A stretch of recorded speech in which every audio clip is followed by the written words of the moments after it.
It's the illusion reporting from somewhere on spaceship Earth. What's going on, yo? What's happening out there? We don't really know, do we? Oh, dude, it's the wrong show. Whoa, it's the illusion reporting. Report. Let me get this right. Whoa, it's the illusion reporting from somewhere on spaceship Earth for another episode of Sober Wednesday, the hour dedicated to those who wish to attain or maintain their sobriety or who are sober curious. We're here to offer a solution, and our solution is that you too can achieve a life free of drugs and alcohol. Yeah. Or cookies, or gambling, or sex with weird people, or porn, cigarettes, drama, whatever it is that's ailing you. Because the solution is spiritual, of course. And the problem was just a cover story for the real problem, which is, of course, us. Anyhow, let's open it up with the serenity prayer.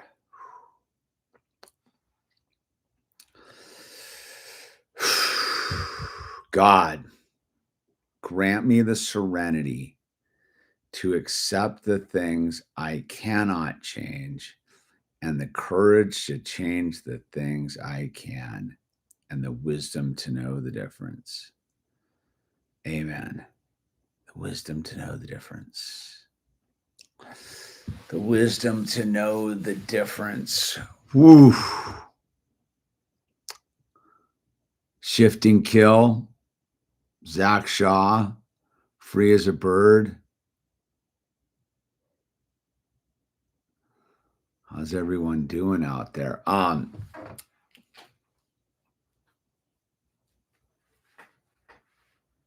don't know, dude. Where are we going with this one? Maybe we should read the promises, dude. I don't know. Where's my book with the words in it? I don't know where my book is with the words in it.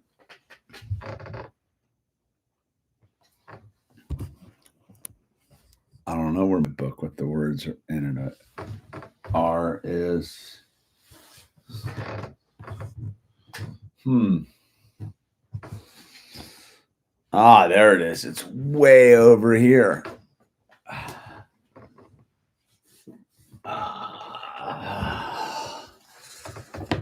The big book. We're not affiliated with AA. We don't represent AA. But we're reading from the big book of Alcoholics Anonymous because it's got some goodies in there for those of us who are trying to achieve sobriety. There's only one rule, man.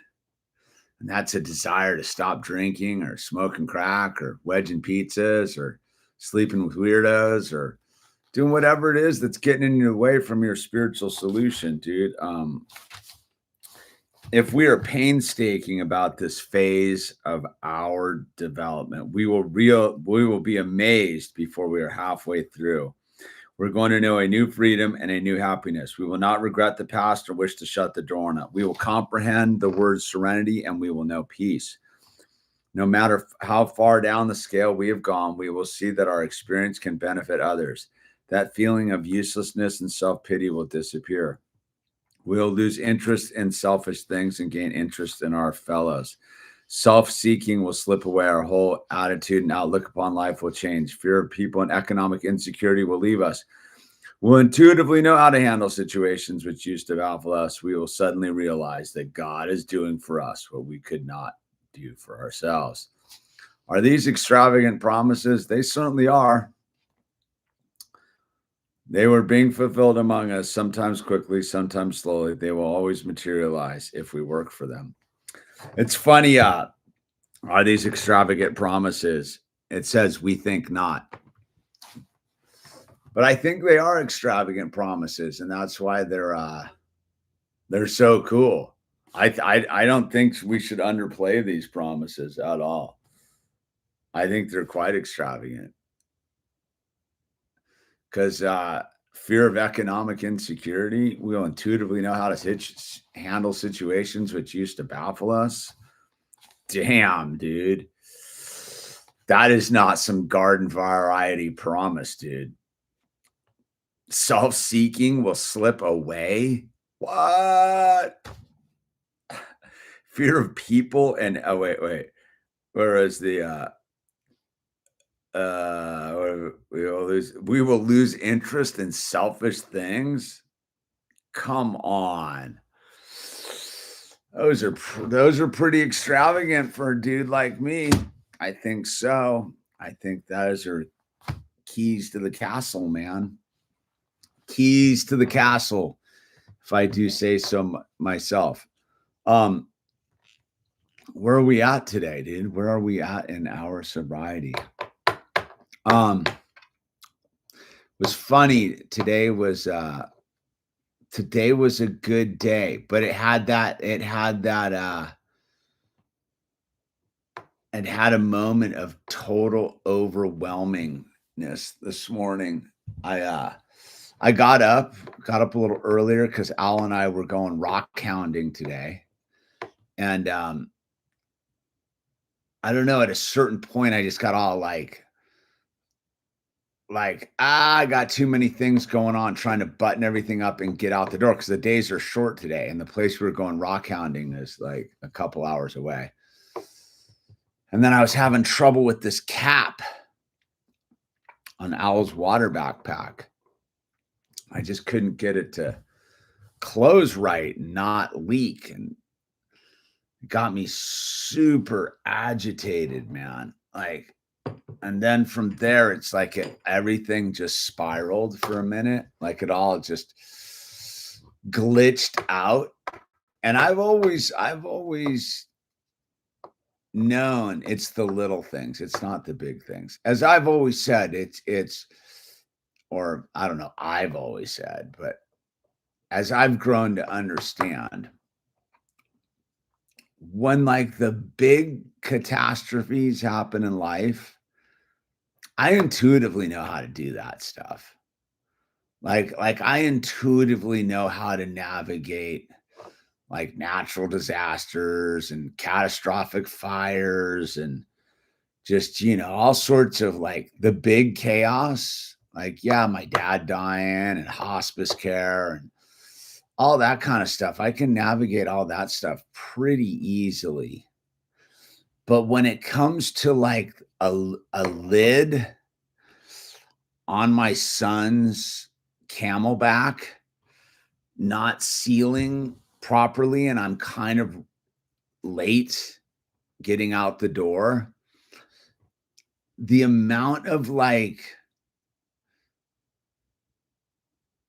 I don't know, the glitch out, the tension, the lack of control, the powerlessness of that moment, those are the ones that get me. It's not the big stuff. It's misplacing my glasses.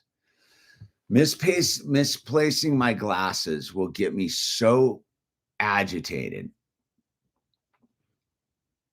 and so out of my head. And because the little things like bring me back to the physical condition, right? Like the big stuff, super cerebral, right? Like I had a big thing going on like 6 weeks ago. It was triple level, like drama, like people threatening our family and chaos and madness and sheriffs and all that stuff, dude. I don't even break a sweat, dude. I'm just like, yeah, whatever, dude. I got this. Like, not a big deal, dude. I ain't tripping about none of it, dude. but the little cap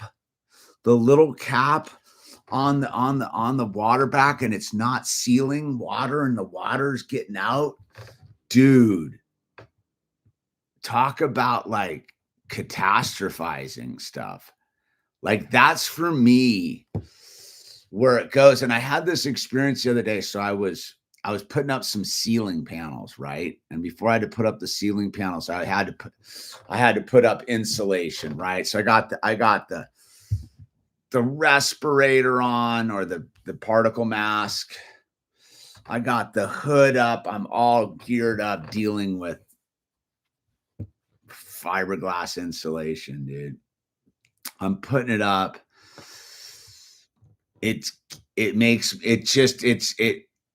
me pissed right there. And then I had this moment in the midst of dealing with it. I was just like, I just got to get this done. It's just what needs to happen today. And I'm all in, and I'm just going all in right now. Cause like the walls, that stuff's easy. It's the ceiling stuff. Cause it's just going to be difficult. It's just going to cause trouble. So I'm in the thing, and I had this like flashback to like early sobriety, dude, like 3 months. And I was back in Topanga, dude. I was working. My friend Barry had this little trailer park. I don't even think it was at it was either at the trailer park, or we used to work for this artist up in Topanga. I don't really remember which one it was. But anyway, the surf was pumping. It was super hot, and everybody was gone surfing. And I was up there working by myself, man. And I was newly sober, like fresh sober guy, like 3 months sober guy. And I remember like just sitting there and being so pissed, just not like even mentally pissed, like physically pissed. You know what you like? There's a difference between like being mentally, like this morning, I was mentally pissed. I was just frustrated with the cap.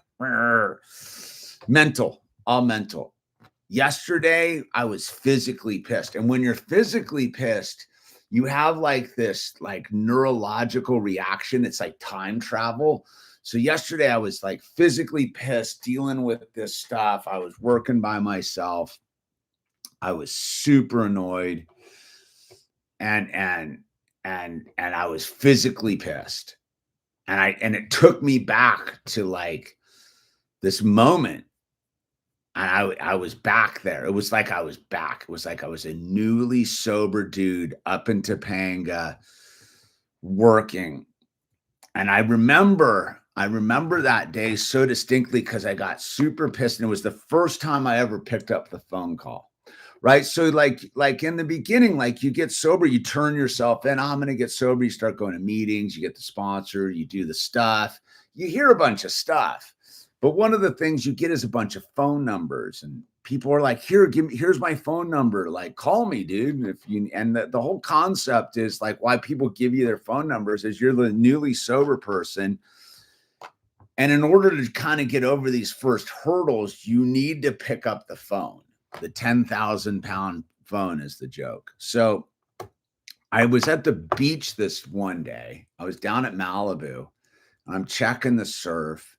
And this dude comes up. I'm not going to mention his name. This dude comes up, and I knew him, and he's like, "So you're sober?" And I'm like, "What? Like, what do you mean?" And he's like, "Dude, it's like 80 degrees. It's 2:00 in the afternoon. You're drinking a cup of coffee, dude. Like, you're like, I can tell you're sober, like newly sober." Like he knew me from the beach.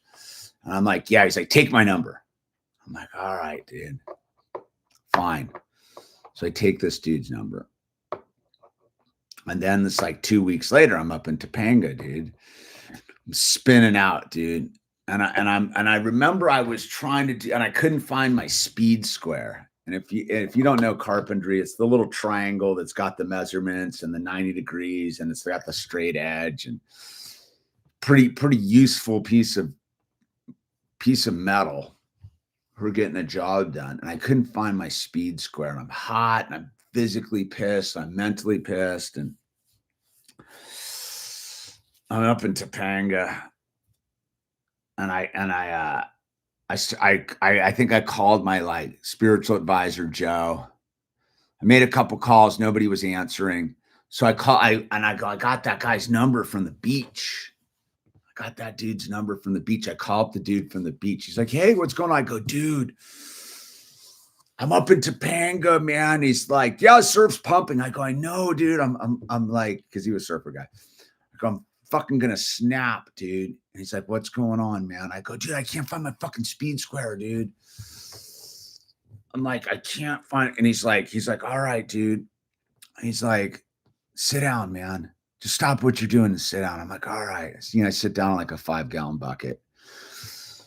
I sit down for a minute. And he's like, "Dude, have you eaten anything today?" And I'm like, "No." And he's like, "I can tell you're angry." He's like, "All right, what's going on?" I go, "I'm up here working by myself." So he's like, "You're alone?"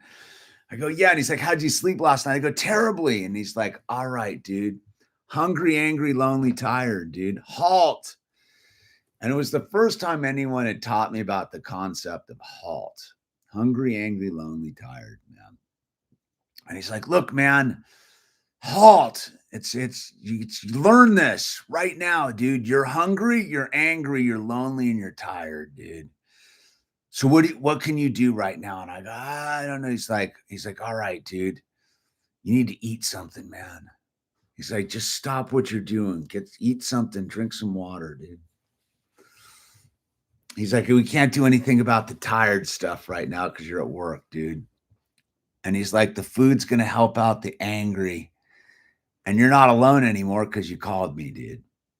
And he talked me down off the ledge.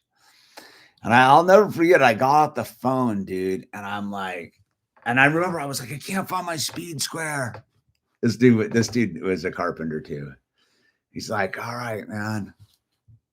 He's like, and so I'm talking to him, and I'm like, I realized I got my speed square stuffed into the front of my belt, my bags. It's not in the pocket. It's in the front of my. It's in my belt. And I go, "I found my speed score." He's like, "All right, dude. Things are looking up, man." I go, "I know, dude." I go, but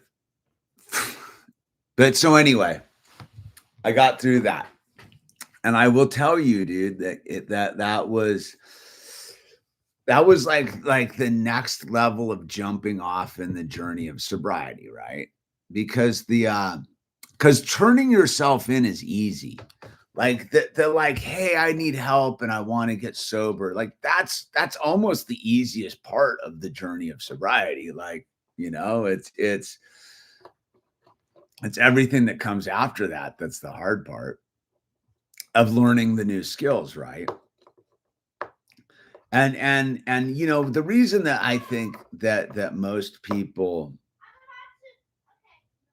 the reason that I think a lot of people can't get sober is because they don't have people to talk to, and they don't pick up the phone when they get stressed out in the beginning, because in early sobriety, you're supposed to be pissed. You are truly supposed to be pissed, and you're supposed to be angry, and you're going to be alone, and you're going to be tired, and you're going to be all these things. And you really do need to navigate this thing of like, "I can handle this by myself" thing. And I can tell you, dude, and that's why, like, I'm the dude the way I am about this thing is if I hadn't picked up the phone that day and gotten a hold of this dude and did it to save my life. Like, he wasn't the first dude I called that day. He was like the fourth dude I called. But see, that's what I mean is, like, I wanted to get sober more than I didn't want to call someone. You get what I'm saying? Like, and understand, like, this was new technology at the time for me.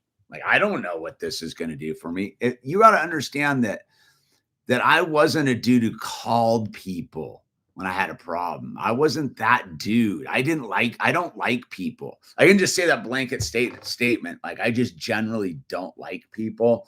I don't really call people. I'm not that dude. I'm not a joiner. I'm not the dude who likes to socialize and talk to people. But I will tell you, dude, that I was willing to do that because I was told that's how you get sober and maintain your sobriety. Is you're going to have to pick up the phone. You're going to have to go talk to some people. You're going to have to raise your hand and identify. You're going to have to go to a meeting and introduce yourself. You're going to have to do all these things. And your dumb little excuse of like, I don't do that. I don't join. I'm not part of. I don't know. I don't know if you, I don't know how to get sober without be doing contrary actions, right? The reason I'm going to be 16 years sober and on January 1st, God willing, right? The reason I'm 16 years sober is because I picked up the phone call that day down in Topanga. And I was thinking about that yesterday when I was pissed and the whole thing. And I time traveled and I was back there and I'm here at the same time. And it was this thing, you know, I wasn't going to get loaded yesterday. I knew that, but I didn't know that years ago in Topanga. See, I just wanted to not get loaded. I wanted to not get loaded so much that I was willing to call some random dude I bumped into at the beach and ask for help and come off like a lunatic. But see, that's what you find out over the course of time. That dude didn't think I was being crazy. That dude was like, you're right where you're supposed to be, Mr. 2 months sober guy. Dude, you're on fire right now, dude. Your world's burning down, dude. Damn right you're calling me, dude. Good for you, dude. And you know, that dude's still a friend of mine because I was willing to pick up the phone. So I think I guess what I'm getting is I see a lot in the comments and I see a lot of people talking like, I don't do that. And they wonder why they like get loaded or they're miserable or they're, look, like I said, like I got a predisposition to be an antisocial dickhead. Like that's my predisposed reality. The only reason I'm not an antisocial dickhead is because I learned through sobriety that that's going to get me loaded, that I'm going to drink again. If I truly live in that space of like, I don't join, I don't go to meetings, I don't do this and I don't do that, I'm going to be miserable and I might as well be drinking too.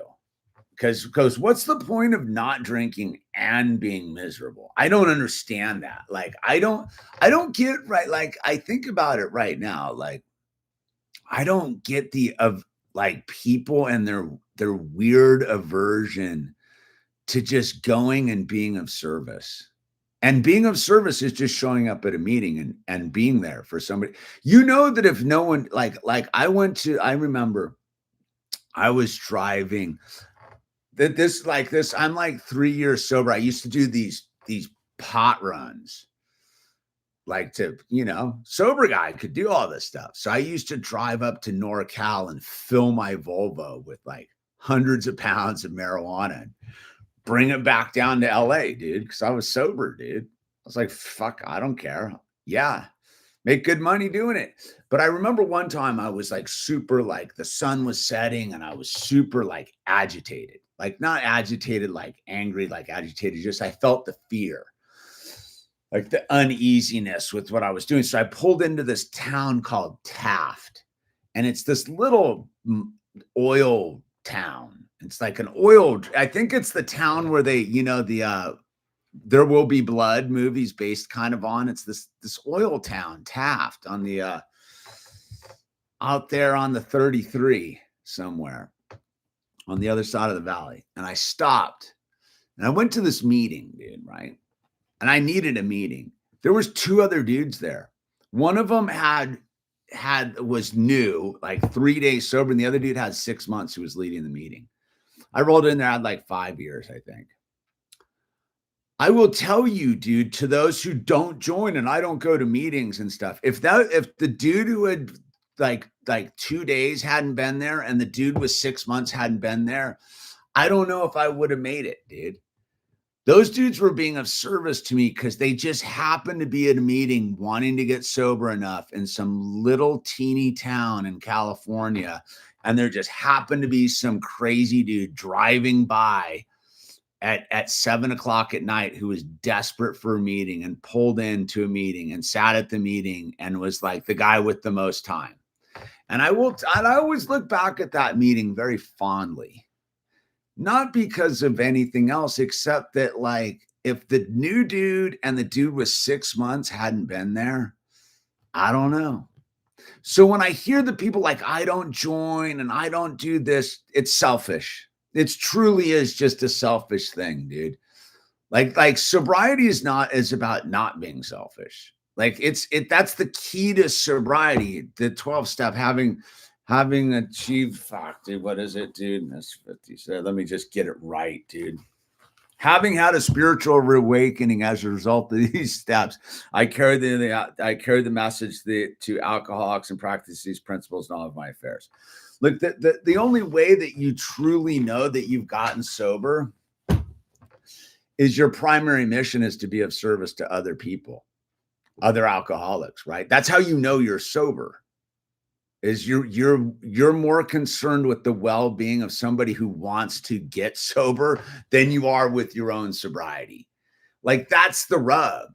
The rub is that is what sobriety is you helping another person get sober, which means you got to go where the newcomers are. And which ultimately means you just got to show up so the old timer can walk in the room too and have a meeting. Look, I'm 16 years sober. I'm not going to drink today.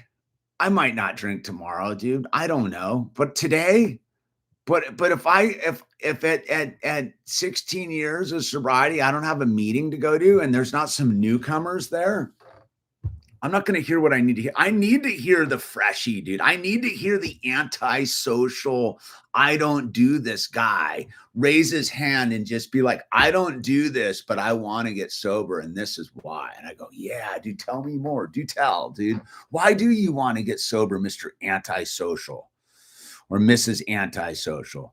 I want to get sober because my life fucking sucks and I want to have a better life, dude. Yeah. How did we get here? I reached the end of it. I ran out of options, dude. It stopped working. All this stuff. I'm like, yeah, that's right. That's right. That's right. See, the person, like, and you can't know this in the beginning. The person you're helping in the beginning is everybody else.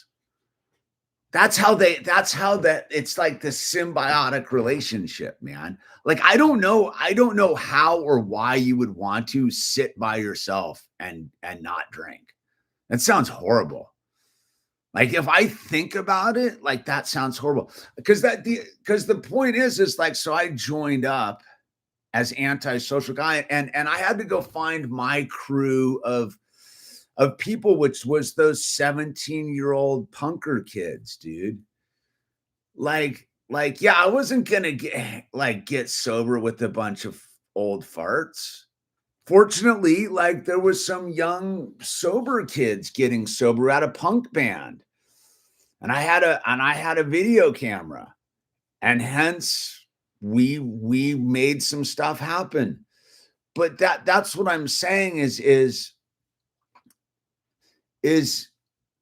if I had sat in my little I don't world, I don't do that world, my little ego world, my life doesn't change much. It's due to the fact that I met all these new people and some of them I despised. But those people, like, I remember, like, I can look back at my early sobriety and be like, some of those people I absolutely despised did more for me than the people I liked because I had to figure out why I didn't like them. But they all had something to offer me because we were similar. Like, that's the thing, is you go and you realize that people that you absolutely have nothing in common with that you don't like, that you don't want to be around, are actually the same as you. They share the common bond that they just don't want to drink today, dude, because their life sucks when they do drink. So you hang out with these people. Doesn't mean you got to go have coffee with them after the meeting or go to their house and watch Sunday football or whatever it is you think you need to do. I don't do any of that, dude. But I go and I go to a room and I go to a meeting and I spend an hour and for that hour I can join with these like-minded individuals because our common bond is we just don't want to drink. And I go, okay. And if we're not there together, how do we do this? I don't know. I don't get the I want to sit by myself and not drink mentality. And I see it. You can see it in the constant, like, I drank again. Oh, well, did you get a sponsor? No, not really. Listen, it's you might get a sponsor. You might get you might do the thing to the realest of your ability and still drink. It's part of the game too for many people. But what I'm saying is, like, you definitely increase your odds when you do the dance. And that's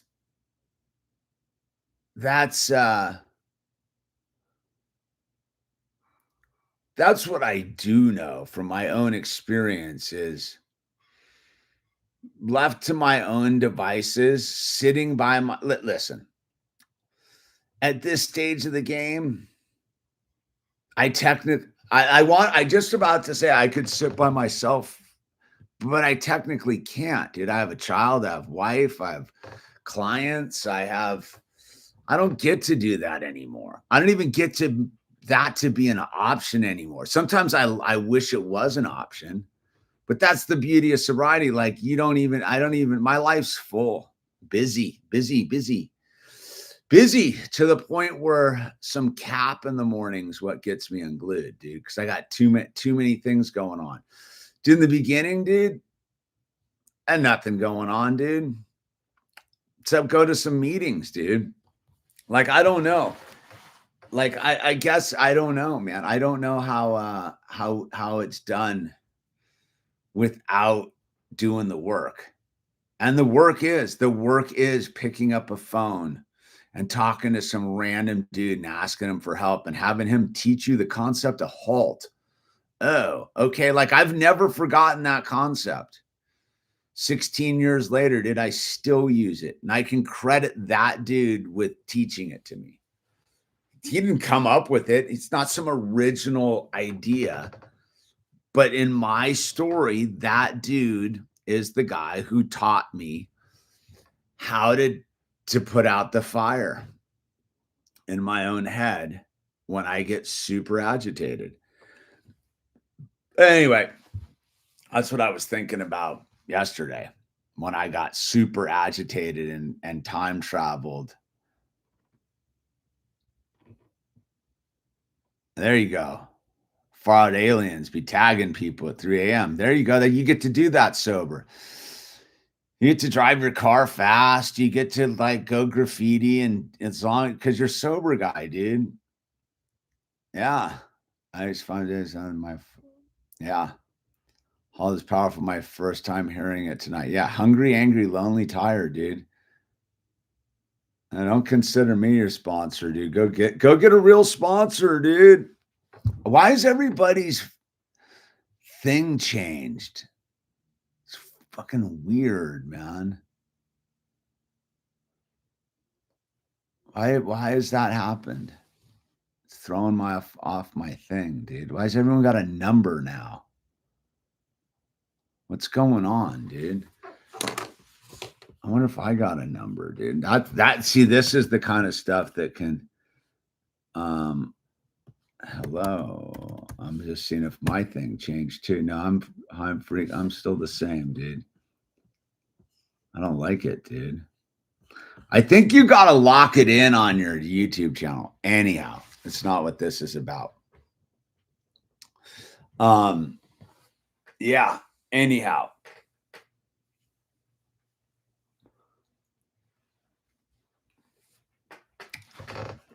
Anywho, dude, there's my preamble. What do we got going on out there? What's our thought? Where are we going from? Where are we going from here on this sober Wednesday?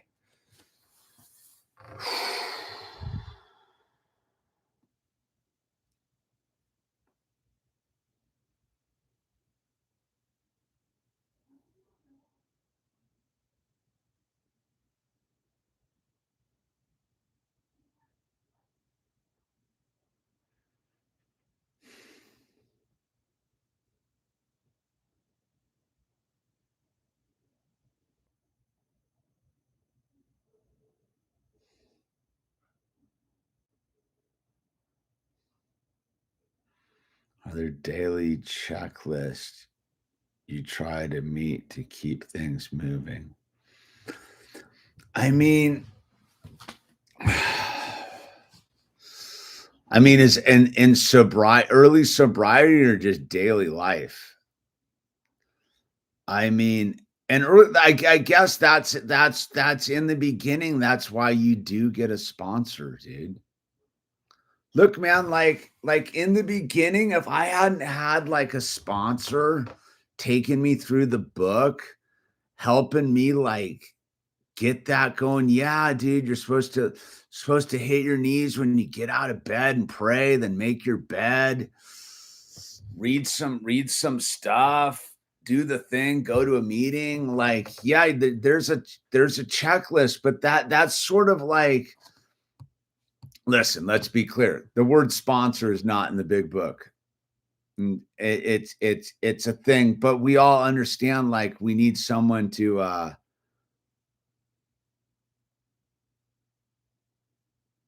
galactic dumpster fire. Just go to a meeting and get a sponsor, dude. They're free. That's what they're there for, dude. I'll give you my free advice right there. Go to a meeting, ask someone to be your sponsor. They're free. You know, that's the game, dude. But that's the thing, man. Like, I don't know, dude. Like, yeah, that's it. There it is. That's the secret sauce, dude. Just go to a meeting and find the been avoiding it, of course, dude. Like, I don't know, dude. Like, that's why. And it's you've been avoiding because it's like there's the solutions there. Like, you might actually stay sober. The disease doesn't want that, dude. The disease wants you to drink again, dude. Like, alcoholism wants you back. Like, that's the thing. I like that. I don't think people who aren't in the understand it yet is my first sponsor was an illegal Mexican painter, Fernando. We got sober because he got kicked off his framing. There you go. Exactly, dude. Doesn't matter, dude, who it is. The point is you need someone to translate for you. You need someone that holds you accountable. You know, it's about being accountable to somebody. It's really what the beginning of it all is. I mean, that's how you stay off the booze and the drugs in the beginning. You just got to be accountable to some people, dude, which is why why do you get commitments at meetings? I'll tell you this, dude.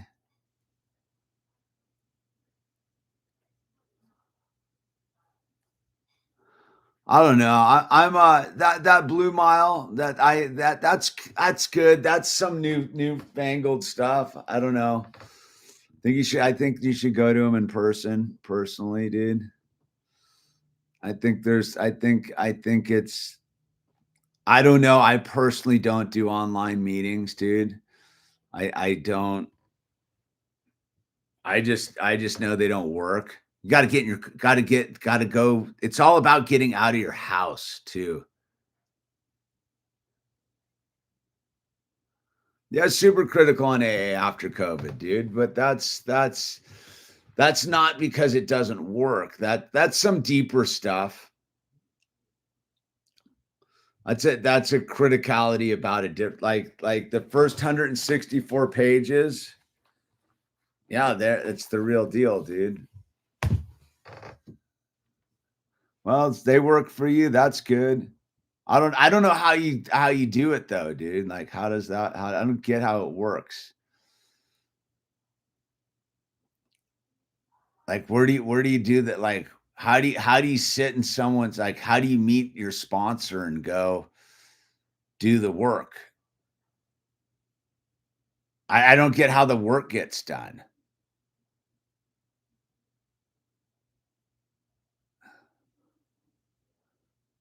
I don't know, man. No, how do you do the work? How do you do the work with your sponsor if you're on an AA?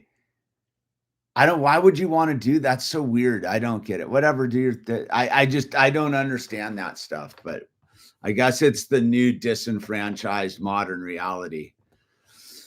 Carry on, keep good, whatever you're doing, man, as long as it keeps you sober, Blue Mile Dot. That works for you. That's good enough for me, man. It's a trippy thing, dude. Wrote shit down on paper and burned it. Yeah, dude, it's all about pen and paper and writing stuff down and yeah, it's about being uncomfortable, man. I don't know. That's for me, like the why the online stuff doesn't work for me. I need to go be uncomfortable.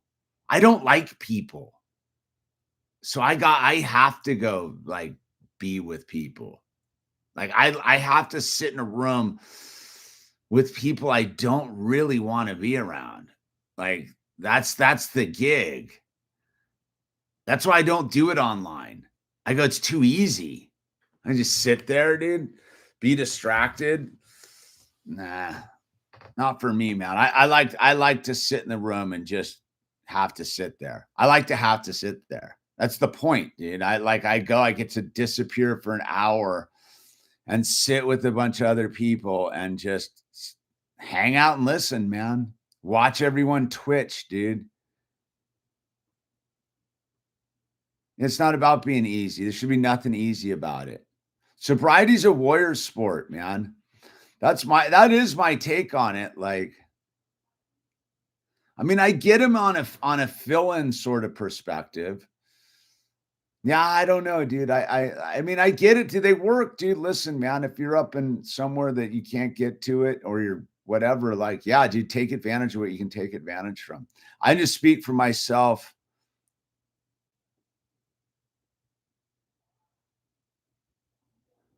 Yeah, it's all about sitting down and being there. Like that's the gig, right? You have to be present. Like you have to be present in a meeting, dude. You can't distract yourself, dude. Like you got to sit there and sit there. That's the beauty of it. I don't know. It's something. Listen, my first 5 years of sobriety, dude, I went to a meeting every day, dude. Sometimes two, sometimes more.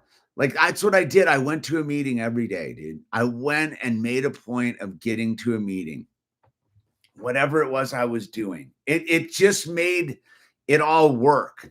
You get what I'm saying? Like it gave everything like a moving part. I got to get to there. This is what I'm doing. Yeah, I'm surfing, I'm working, I'm doing this, I'm doing that, but I'm making it. I got to get over there I got a commitment. Like I don't know, how do you get a commitment on an online meeting, dude? How do you get a book? That's what I mean is like how do you be a greeter? Fill up the coffee pot, dude. Like that's the stuff that saved my life, dude. Like in the beginning, I had this commitment on Tuesday nights. On Tuesday nights, I was the literature guy for the meeting at 22nd and Broadway. 26th and Broadway, 26th and Broadway, 26th and Broadway in Santa Monica. I was the literature guy on the big Tuesday night meeting. I had this backpack full of books, and I'll tell you, dude, Most Tuesdays, I didn't want to go. I was like, dude, I don't want to go to a meeting today. I don't want to do this. But I was like, I got the literature, bro. If I don't show up, I could kill somebody, literally, because I don't have the literature for them. So I would be like, all right, fuck it, man. I'm going to the meeting, dude. And sure enough, dude, on Tuesday were always like my best. Wednesday was always my best day because I went to the meeting on Tuesday and I was like, I overcame myself. I was like, all right, dude.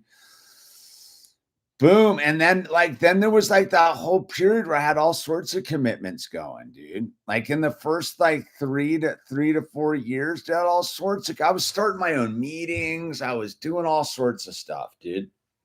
And then life gets busy, dude. Then I had a kid. I got an old lady, dude. House burns down. If it wasn't for the first 5 years of being triple dedicated to the whole process, to like doing it, like my feet. I was listening to someone talk the other day. Is your mind isn't enough to get, like, it's all about your body. You're training your body to do I would have days in the beginning where I would be so jammed up. I would be so out of my mind. And all of a sudden I would be at a meeting and I'd be like, how did I get here? I'd be like, I don't even remember driving here, dude. How did I get here? And it was, the thing is just like, I knew where to be on Tuesday. I knew where to be on Wednesday. I knew where to be on Thursday. I had a meeting I went to. I would show up there and it didn't matter what was going on in my life.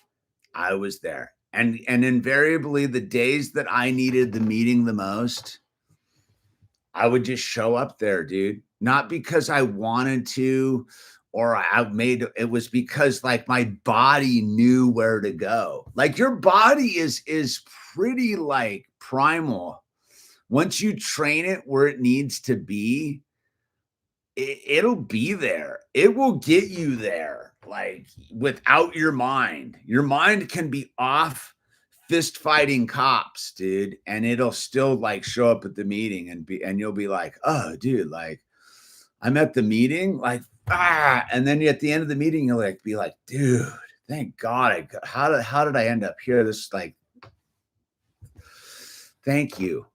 I don't know. Like that's that. I come from that school of thought, man. Like it's about training yourself for when life gets gnarly, dude.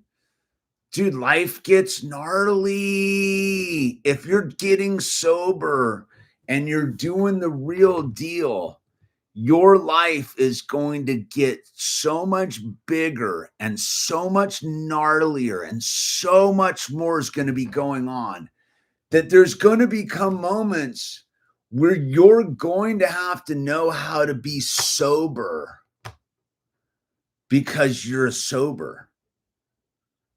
And you're not, and you're going to have to be able to walk the walk and talk the talk.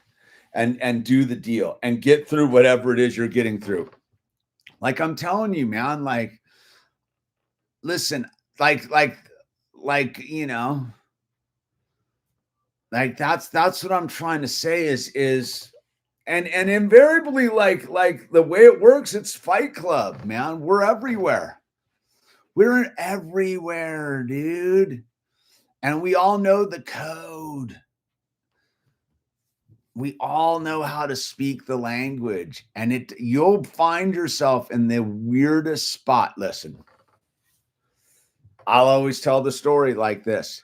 After the fire had burned down my community and my home, and I had to tell the family that our house had burned down and the whole thing. We were up at a hotel in Santa Barbara, and we had found an Airbnb in Marina Del Rey because we needed to get out of the super expensive hotel and down to somewhere that was in our zone of reference. So we were driving, but you couldn't go down the PCH the normal way. You had to go through the valley, like down the 101 and around and whatever, dude. It was like one of those like days. Didn't have anything, dude. It's just the 2 cars. It's got my wife and my daughter in one car and me and Owl in another car. We pull over to some gas station out in the middle of, I don't know, Reseda or somewhere. Pull up with this gas and I'm keeping it together. I just come in, had to tell my family that our house had burned down. All my friends' houses had burned down. Everything had burned down. And I was standing there. My wife was gassing up her car. And I look over and there's these dudes. Wait, who's the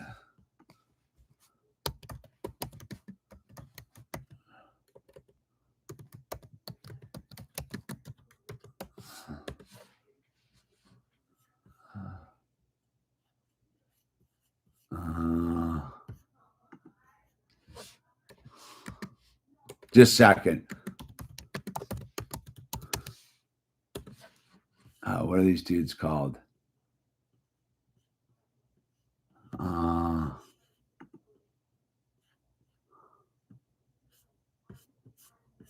Let me see. So I had to get the name right.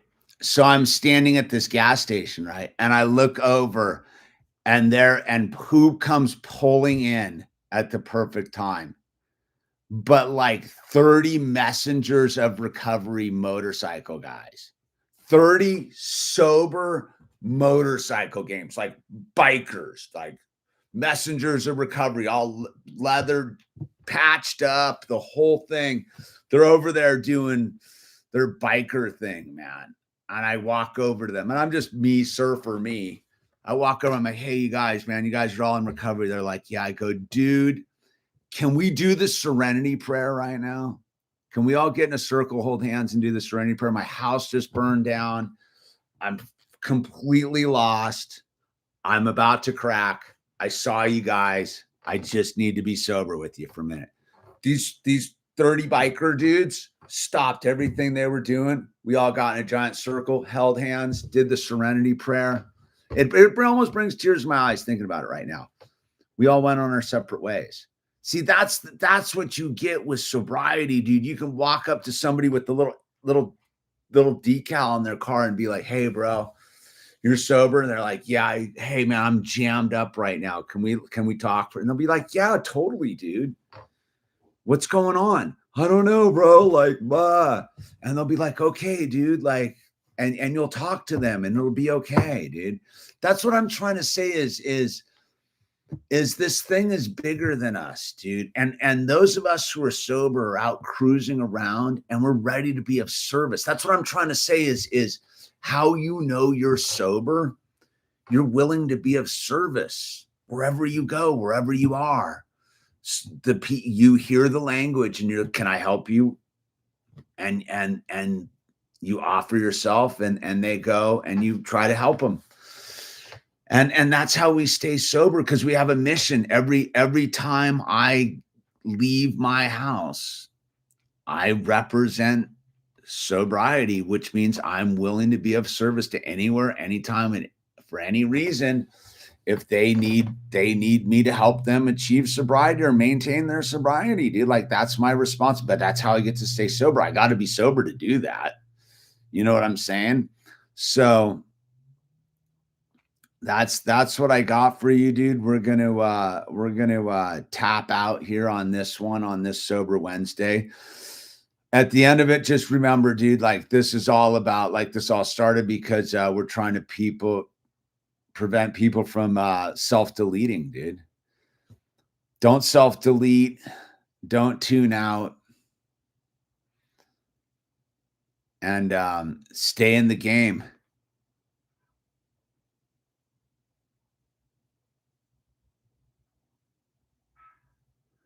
And I don't know. It's you guys on your end. It's not me. That's your connection, not mine. But anyway, with that said, God grant me the serenity to accept the things we cannot change, the courage to change the things we can, the wisdom to know the difference. All right, man. I'm out of here, you guys. Take it easy.